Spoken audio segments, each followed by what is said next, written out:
Bonjour, donc je suis Bénédicte Richoupetria et je suis consultante avant-vente chez Sedge et je vais vous présenter notre solution Sedge Automatisation Comptable, dite ACS. Donc ACS, c'est une solution qui existe depuis un moment chez Sage, mais elle est d'autant plus d'actualité avec la réforme de la facture électronique puisqu'elle permet de recevoir les factures par n'importe quel biais, dont le format électronique, d'où son intérêt aujourd'hui. Je vous fais quelques petits rappels sur la facture électronique. Ah oui, je vous rappelle que vos micros sont coupés, mais vous pouvez me poser des questions dans l'onglet questions, dans le chat. Et si je n'y ai pas répondu au fur et à mesure de ma présentation, je vous répondrai ensuite. Donc, la facture électronique est une réforme fiscale qui vise évidemment à lutter contre la fraude de la TVA et elle concerne tous les assujettis.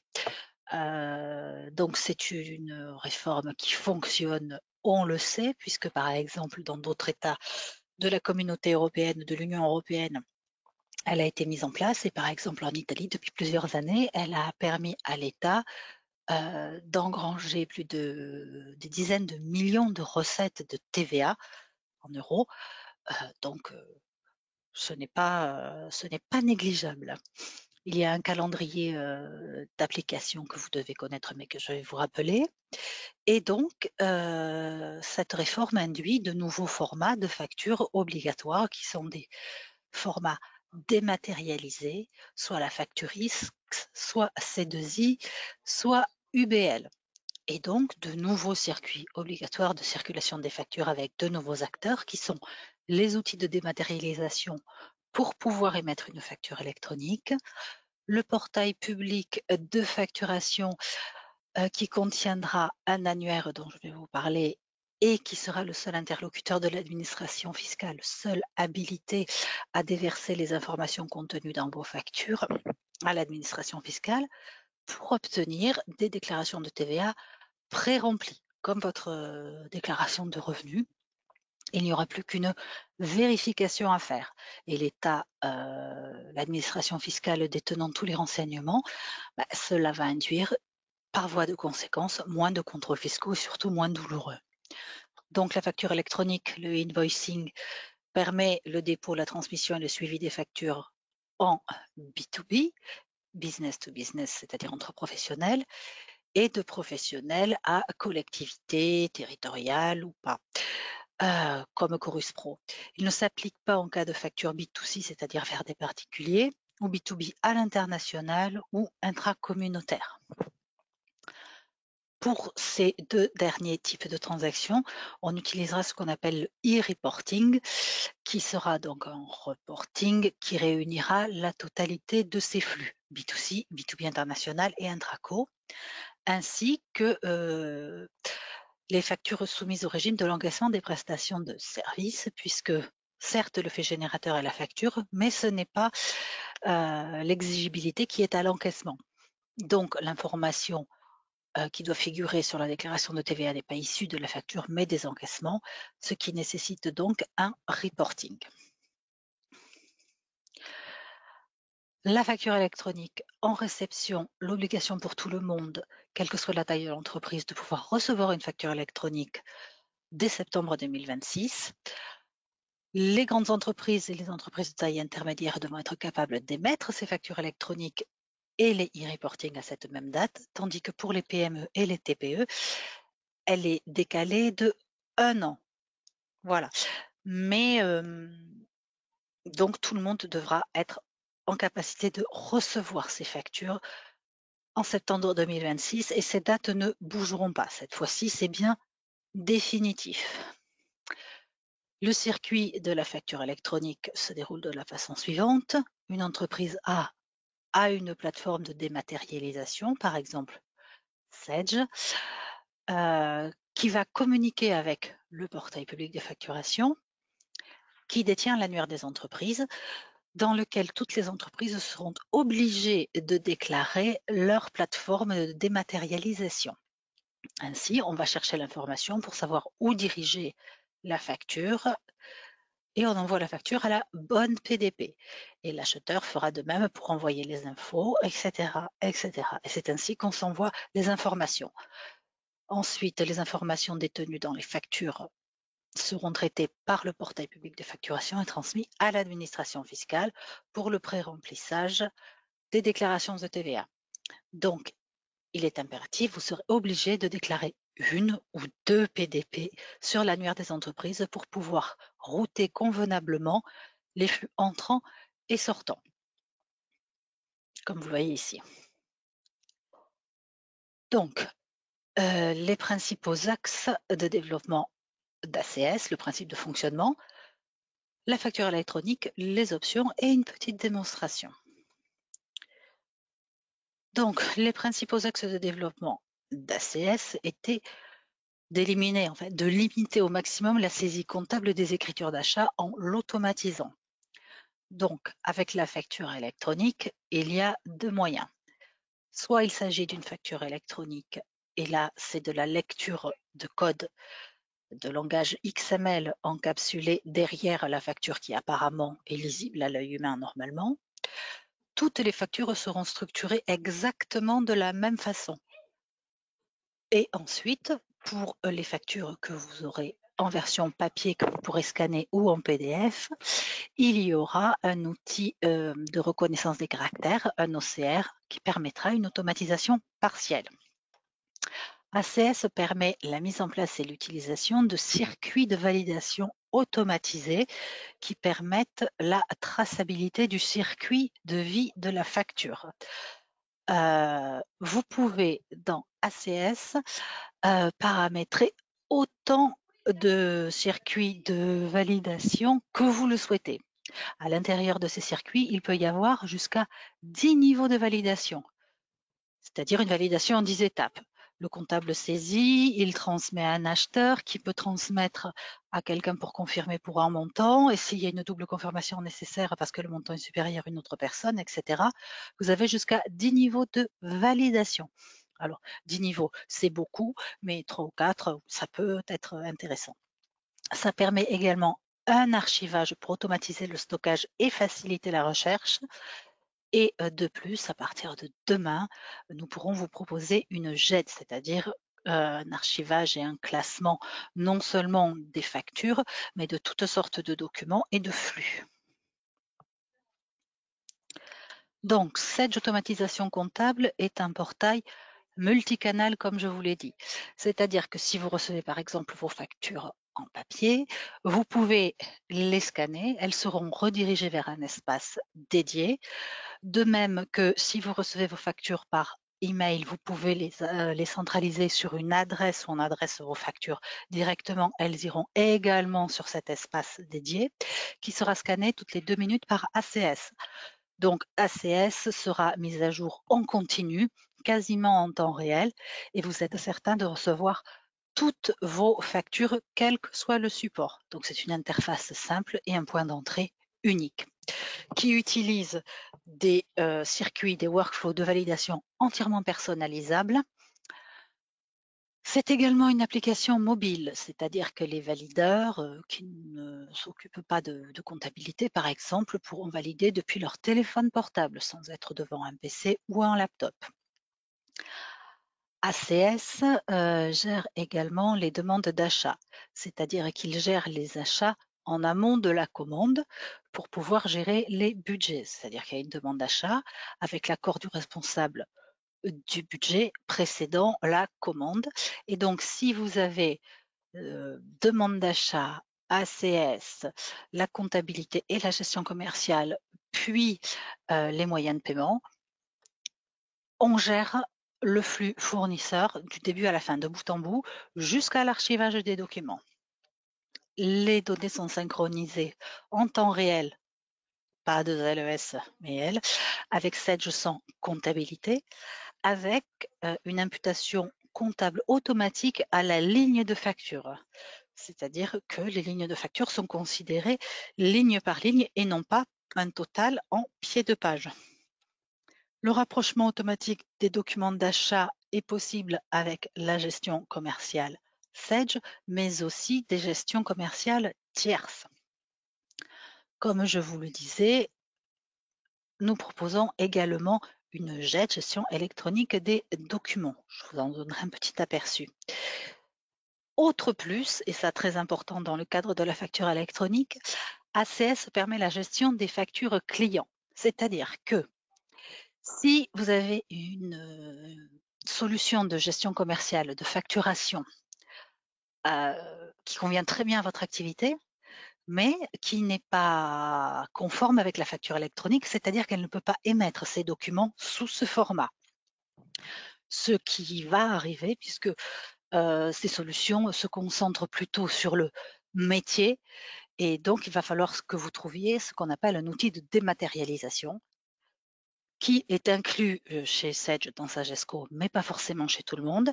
Et cet outil de dématérialisation, ce sera Sage Automatisation Comptable qui transformera les factures émises par votre outil de gestion en factures électroniques compatibles.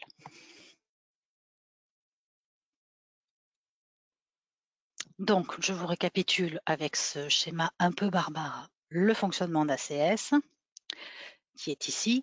Soit vous avez une solution où vous ne traitez que les factures électroniques. Vous avez une capture de facture électronique par notre réseau, Sage Network et Sage Connect, qui est l'interface qui vous permet de lire ce qu'il y a dans votre PDP, générer les écritures analytiques et comptables avec notre solution Data Clean and Control qui permet une comptabilisation en pied de page et ensuite vous payez, vous accédez aux documents et vous les archivez. Et ensuite, vous traitez vos autres factures en PDF à la main. Soit vous avez Sage Automatisation Comptable et là, vous pouvez recevoir les factures sous n'importe quel format de manière sécurisée. Si c'est une facture électronique, il y aura une automatisation totale avec génération directe des écritures comptables et analytiques. Si ce sont des factures en PDF, on utilisera un outil de reconnaissance de caractère très précis, très puissant, qui permettra une automatisation partielle, puisque ça obligera le comptable à valider le contenu. Et là, dans les deux cas, on entre dans le circuit de validation qui permet de déboucher sur le bon à payer et la génération des écritures, les moyens de paiement et l'archivage. Donc, on va faire une petite démonstration donc, de Sage Automatisation Comptable. Je vais partager un autre écran pour que vous le voyez. Donc, ici, hop, Sage Automatisation Comptable. Est-ce que vous pouvez m'indiquer en me disant oui dans les questions si vous voyez bien l'écran?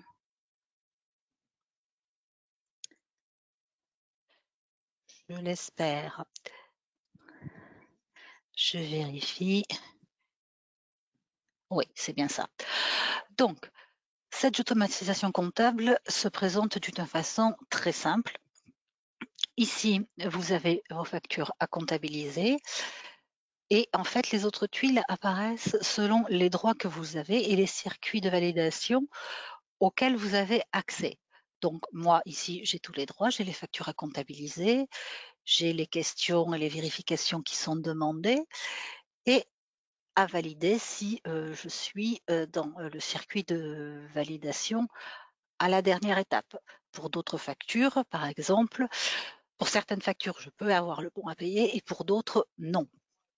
Certaines personnes n'auront, par exemple, que le droit de valider. D'autres n'auront le droit que d'avoir accès aux questions et aux messages. Ici, vous pouvez définir un délai de traitement des documents. Donc ici, on peut voir qu'il y a 35 factures à comptabiliser et 35 factures en retard. Donc tout est en retard. Voilà.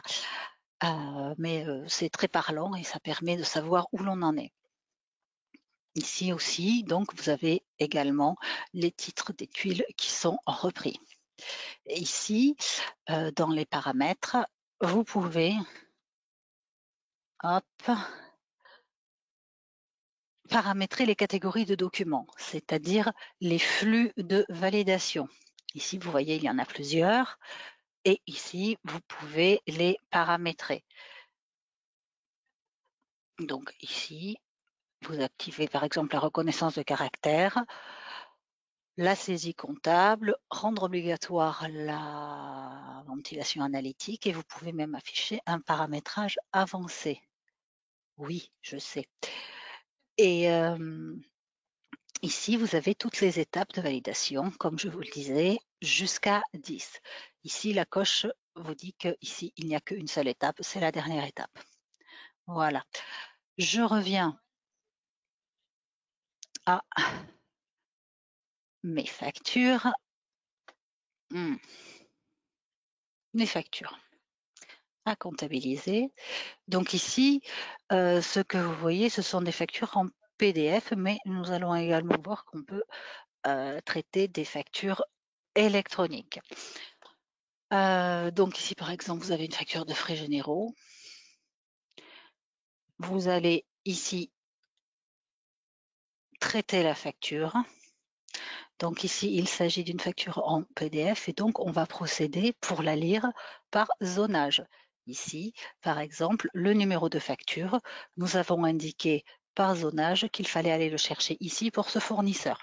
Et évidemment, ACS apprend. Si vous lui dites une fois que pour ce fournisseur, le numéro de la facture est à cet endroit, il ira le chercher systématiquement à cet endroit. Il vous indiquera aussi le circuit de validation lié à ce fournisseur.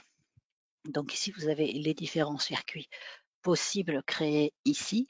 Il va reconnaître le fournisseur, bien sûr, le journal que vous avez paramétré, parce que ça peut être de l'achat, mais ça peut être aussi des notes de frais, par exemple. La référence également par zonage. Il reconnaît le type de facture ou d'avoir, selon que le mot avoir ou facture est dans le premier tiers de la facture, la date, les totaux, et il vous propose une écriture comptable par défaut. Vous pouvez soit la mettre en litige, soit, attendez, parce que là vous ne le voyez pas bien, hop, vous avez ici le compte de charge qui a été paramétré par défaut et le compte de TVA. Vous avez des modèles de saisie ici. Donc ici, nous avons Télécom Internet. Vous avez également une saisie analytique qui peut être prédéfinie, mais que le cas échéant, vous pouvez modifier en appliquant une autre grille et en disant à ACS que dorénavant, il faut appliquer cette ventilation, ou si vous ne cliquez pas là, qu'il faut conserver le paramétrage par défaut, que c'était une exception. Une fois que vous avez fait cela, vous pouvez soit poser une question, par exemple ici, vous demandez à quelqu'un de vous répondre à une question, par exemple, je ne sais pas moi, vérifier le forfait. Voilà, on envoie la demande.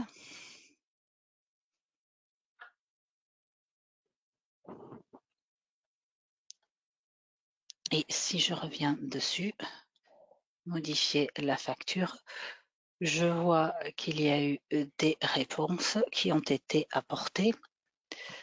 Ici, par exemple, vous voyez que le document est entré là et qu'il y a une question qui a été posée. Et là, on peut répondre, on met OK, on envoie. Voilà. Et on voit qu'on a répondu. Et donc ici, maintenant que je sais que tout est bon, je peux le mettre en bon à payer, puisque ici j'ai le droit. Si je n'avais pas le droit, cette case serait grisée et je devrais le transmettre à un valideur. Mais ici, je le mets en bon à payer. Hop là, et je vérifie juste quelque chose. Voilà. Et je le mets en bon à payer. Bon à payer. Voilà. Et donc là, elle va figurer ici. Dans mes bons à payer, elle est là. Vous la voyez. Je peux également avoir des circuits de validation ici. Ah, celle-là, elle a été rapprochée déjà directement. Je vais voir si j'en ai une autre de disponible. Si quelqu'un a traité une facture qui était à moi à ma place. Voyons, ouais, apparemment oui.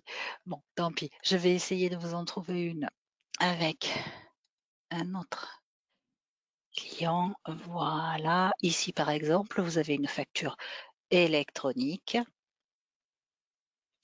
Ici,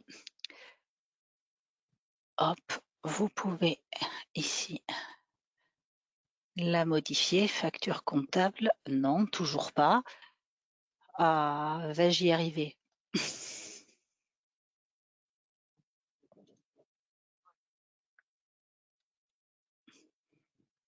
Voilà, ici, par exemple, vous voyez qu'il y a eu un rapprochement qui a été fait avec un bon de livraison. Ce qui se passe quand vous cliquez sur rapprochement, il va vous proposer tous les bons de livraison présents dans la gestion commerciale et va vous permettre d'en avoir le détail et de le rapprocher ligne par ligne.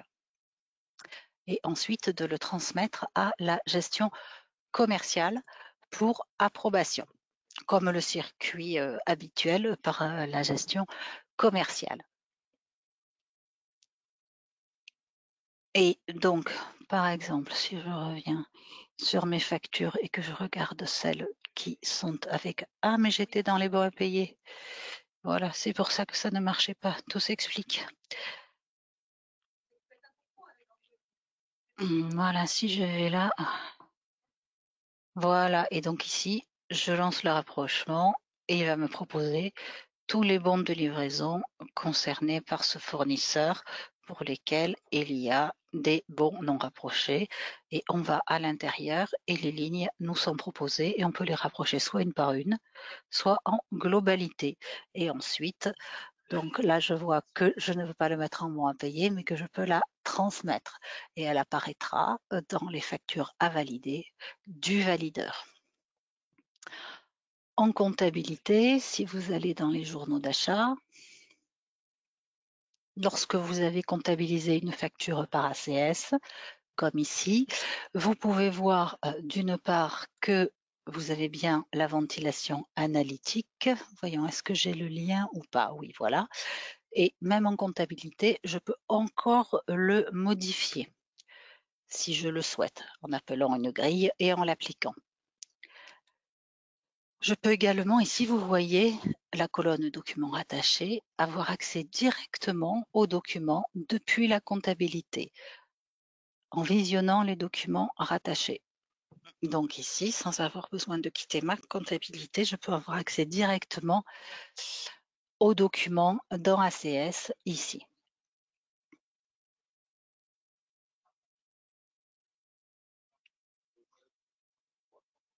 Voilà. Donc ici, vous pouvez voir que ACS a généré ce qu'on appelle un bon à payer virtuel. Ici, c'est comme un tampon en fait. Je vais vous agrandir un petit peu pour que vous voyez. Voilà, ici, vous avez un bon à payer avec la date, le valideur et son nom. Voilà. Vous avez le récapitulatif de facture également. Hop, je reviens. Donc, je ferme. Sur ACS, vous avez également ce qu'on appelle donc une traçabilité des documents qui se trouve ici. Dans Activité, par exemple, vous avez le document qui est entré. Là, vous voyez qu'il n'a pas été comptabilisé. Mais mettons, si je vais dans les bons à payer, ici, je vais dans modifier et je vais voir dans activité que le document est entré à telle date, qu'il a été enregistré à telle date par cette personne et que le bon à payer a été donné à telle date par cette personne. S'il y a eu des échanges d'informations ou des questions, ça apparaîtra exactement ici. Donc, c'est ce qu'on appelle une piste d'audit fiable pour un commissariat aux comptes, pour les commissaires aux comptes quand ils veulent s'assurer de la traçabilité des factures.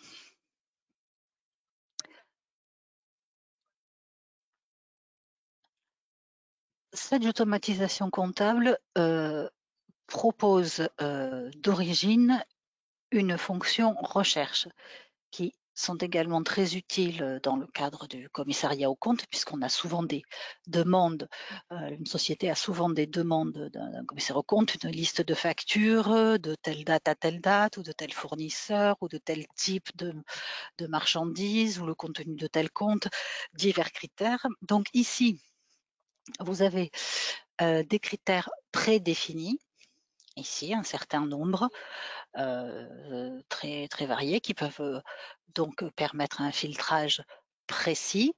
Vous pouvez également utiliser une reconnaissance par caractère.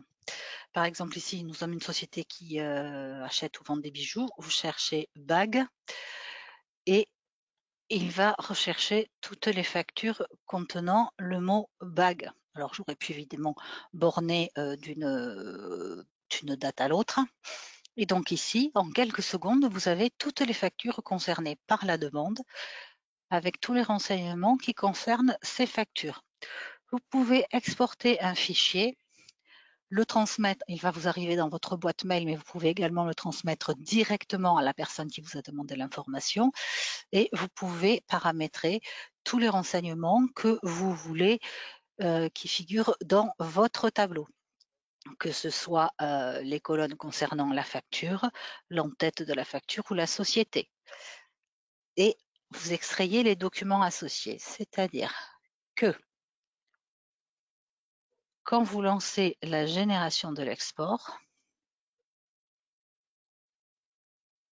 voilà, la demande est prise en compte. Ici, dans la boîte mail, va arriver ici, oh là, le partage, il faut que je repartage mon écran. Ne bougez pas, application, boîte de réception, voilà. Donc ici, vous avez un export de données. Ah ben il est là, c'est le, comme ça, c'est exactement celui qu'on a fait. Donc vous avez un lien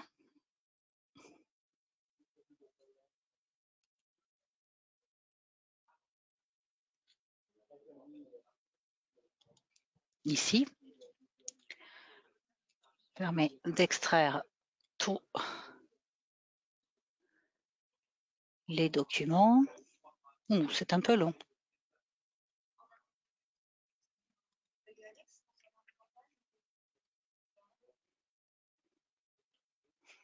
Voilà, donc vous voyez que c'est assez rapide.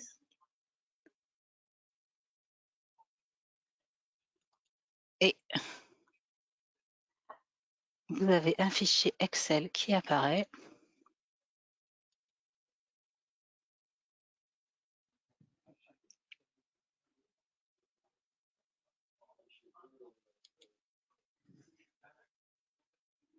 Que vous ouvrez.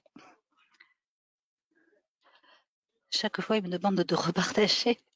Voilà, que vous ouvrez. Et donc, vous avez ici la liste de toutes vos factures avec toutes les informations qui les concernent.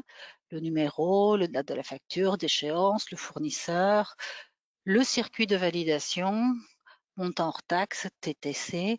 Vous pouvez avoir également la ventilation comptable, la date d'entrée dans le système, l'export en compta, le statut, c'est-à-dire s'il y a déjà le bon à payer, s'il est en attente de validation, et, très important, le lien directement vers le PDF.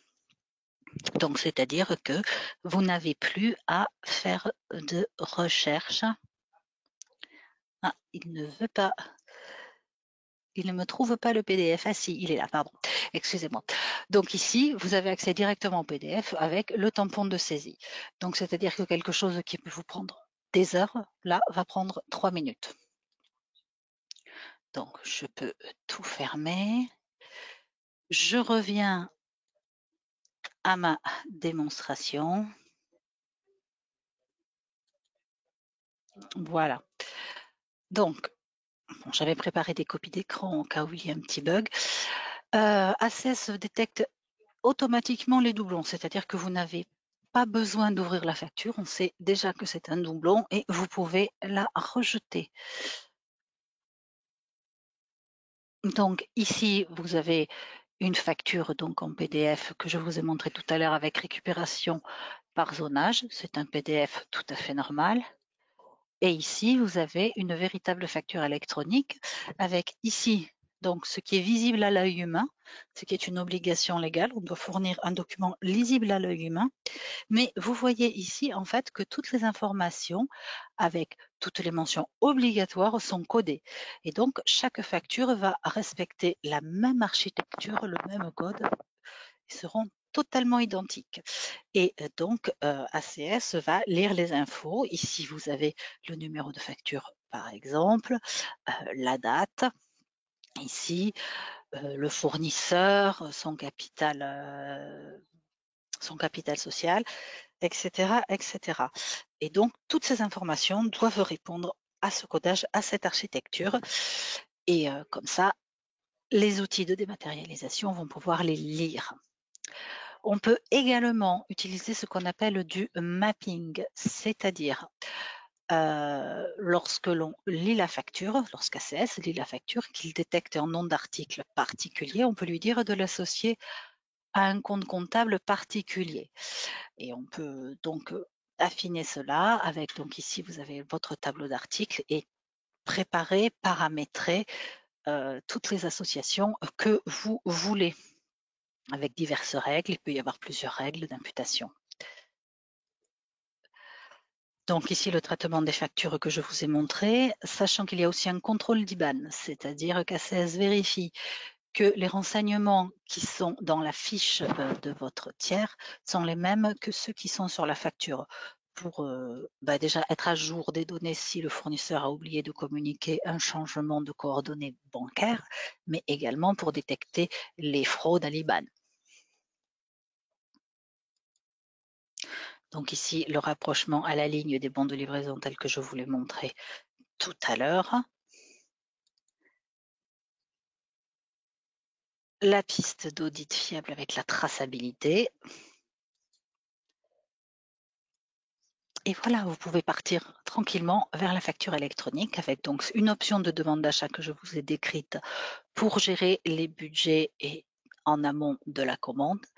L'option jet sur laquelle je vais revenir tout de suite et la gestion des factures clients qui permet, si vous n'avez pas d'outils capables de produire des factures électroniques, donc avec ce format XML dont je vous parlais, ACS peut le traduire, le transformer en facture électronique compatible pour que vous puissiez envoyer vos factures à vos clients et qu'elles ne soient pas rejetées dès l'envoi.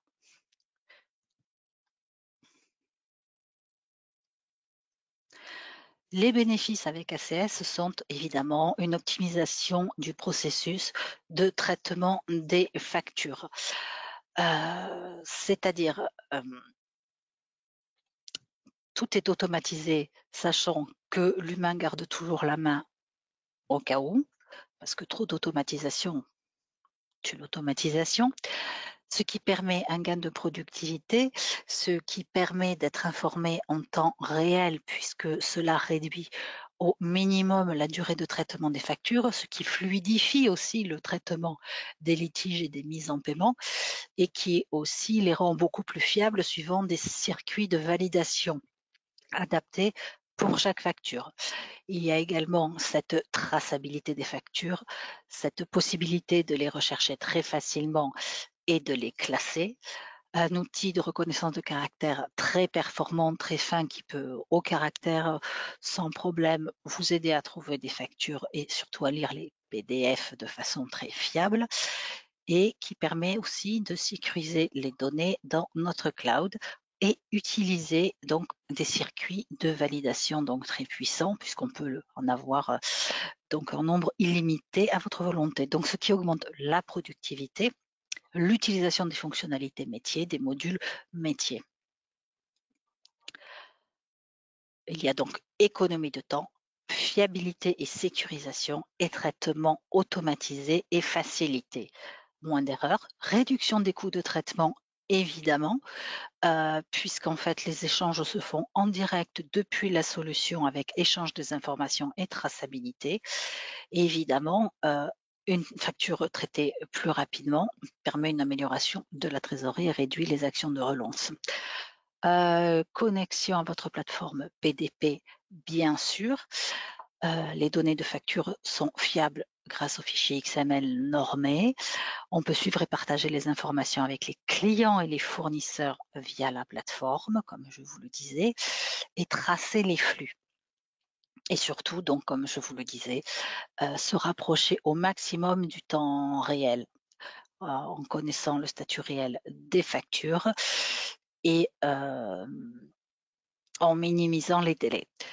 Il y a également donc cette collecte automatique des factures, la reconnaissance à 100% qui permet une imputation comptable sans saisie, on n'a plus qu'à vérifier, les rapprochements automatisés en gestion commerciale et donc les outils de recherche.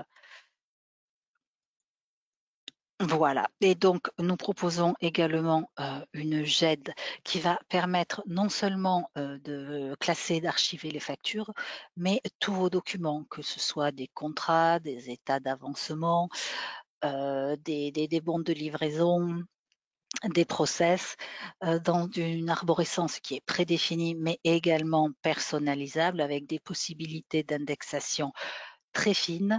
Et donc, en fait, vos documents seront classés automatiquement au bon endroit et vous saurez où les chercher. Et le cas échéant, il y a des possibilités de recherche multicritères, des possibilités de partage des données avec limitation ou ouverture des rôles, c'est-à-dire en modification, en lecture seule, en affichage unique, et donc une sécurisation et une facilitation de l'archivage et de la recherche.